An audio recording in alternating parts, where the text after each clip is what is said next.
Здравейте, аз съм Капка Олева и продължавам с YouTube канала. Този път ще бъде на български язик, защото просто напоследък съм изумена от това колко малко неща има на български язик, как е възможно въобще нито една апликация, Disney, Netflix, нито една от тези платформи нямат на български язик. Така че, да, много дълго време се чудих на испански или на български, но ето сега ще е на испански, а на български. Добре, за тези, които не ме познават, аз съм Капка Олева, майка на 3 деца и съм на път да навлезна в 30-те години и да си задавам ужасно много въпроси върху решенията, които съм взела до сега. Не знам дали се срещате с същия проблем. Да, аз напоследък много активно се чудя как така съм се набутала толкова много, така да се каже. Че в момента да ми е толкова трудно, нали? Задавам си въпроси върху избори, които съм взела, неща, в които съм била убедена, сигурна. И сега изведнъж, да, ги задавам под въпрос. Чудя се. Чудя се защо съм направила тези избори.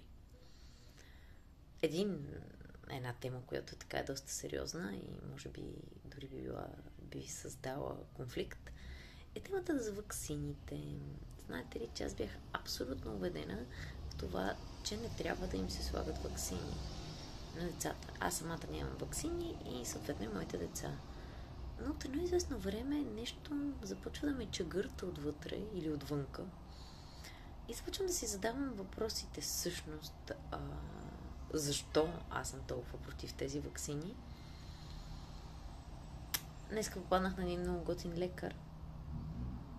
И като цяло установих, че всъщност аз имам един страх от професията, от лекарите. Страх, който ми е предаден, дори смятам. Така че, да, миналата година средния ми син трябваше да бъде за няколко дни да остане под надзор в болницата, за да му помогна да диша. Имаше много силен бронхоспазъм. И те го спасиха. Тоест, помогнаха му. И той след 3-4 часа излезна от болницата с баща си и можеше да диша спокойно и вече всичко беше наред. Аз бях пробвала различни билкови и други начини, но истината, че нямах представя какво точно да направя вече. И така. Аз всъщност седях отпред пред болницата и страдах, докато не го лекуваха вътре с баща му. Аз преживявах моя собствен страх, който имам. А той всъщност, да, просто го излекуваха. Предполагам, че в лекарската професия има добри и лоши хора, както има всъщност навсякъде. Може би сега ми попадна една книга на за Флоренс Найтингел. Тя е световно известна сестра, медицинска сестра, която тя е родена 1820, ако не се лъжа. И много интересно, защото тя всъщност се изумила от това колко мръсни са болниците и е задействала активно хигиената, нали? Всъщност хигиената в болниците и колко по-бързо може да зарасне раната, когато тя е правилно почиствана. Да, тя всъщност е станала велика жена. Наистина възхищавам се. Чува се кога ще стана велика жена. Нали, този път е предписан за мене. Забавлявам си сега с между моите детски мечти и моята порасна реалност. Да, за това тръгна да си говорим това видео, тръгна да си говорим за темата, че аз скоро ще навърша 30. И изведнъж какво се оказва? Живея в Аржентина в момента и искам да се върна в България. Мисля, че това е нещо, което много често се случва на хората, които като цяло въобще живеят в чужбина. Искат да се върнат в България. Защото просто се оказва, че България е наистина прекрасна държава за живеене. Наистина невероятна държава. Да.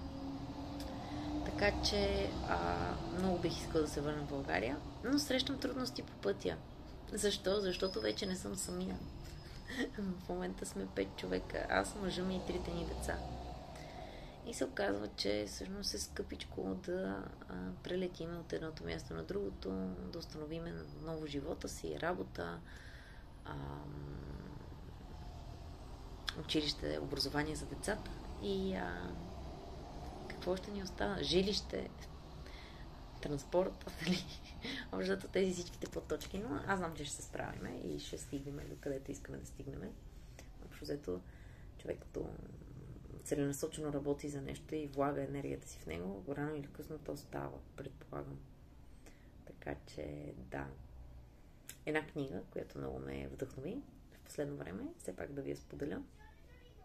И оттам мисля, че ще се включи друго видео, ако всъщност я споделя, защото става въпрос за книгата да живее живота си по-креативно. И да не изискваш от креативността ти да ти финансира живота. Беше нейната идея.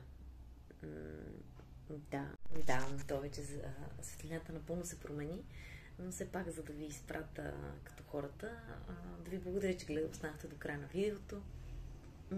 Ще има все по-интересни теми, които тързаят една млада и вече не толкова млада майка на 3 деца. Прегръщам ви и до скоро!